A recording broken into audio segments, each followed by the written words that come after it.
আপনারা জানেন বিগত 16টি বছর বাংলাদেশের কোনো মানবাধিকার কর্মী এবং সংগঠন তারা রাস্তায় নামতে পারে না।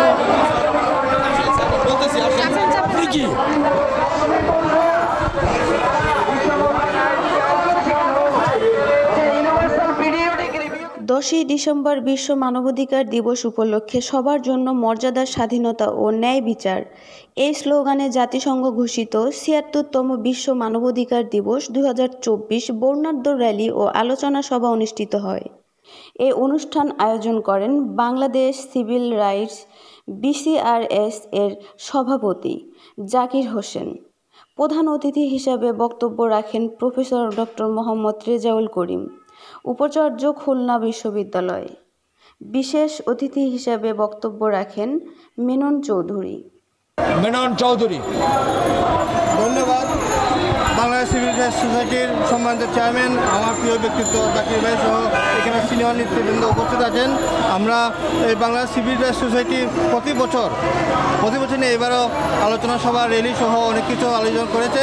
আমরা এই মানবাধিকার সংস্থার বাংলাদেশ মানবাধিকার কল্যাণ ট্রাস্টের পক্ষ থেকে আমি এটার মধ্যে সমবেত হয়ে সহযোগিতা প্রকাশ করেছি এবং সহমর্মিতা প্রকাশ করেছি। আমি এই বাংলাদেশ সিভিল রাইটস সোসাইটির জন্য শুভকামনা করছি। সবাইকে ধন্যবাদ। আপনারা জানেন বিগত 16টি বছর বাংলাদেশের কোনো মানবাধিকার কর্মী এবং সংগঠন তারা রাস্তায় নামতে পারে নাই, কিন্তু আজকে অন্তর্বর্তী সরকারের সময়ে আমরা আজকে মুক্ত বাতাসে আমরা আজকে বাংলাদেশের মানবাধিকার কর্মীরা রাস্তায় নেমে এসেছে জুলুম নির্যাতনের বিরুদ্ধে প্রতিবাদ করার জন্য।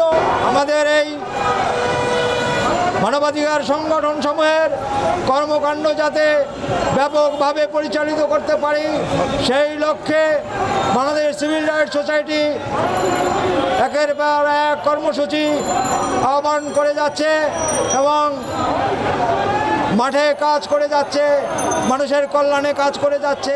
সোমা আক্তার, দৈনিক বৈষম্য মুক্ত।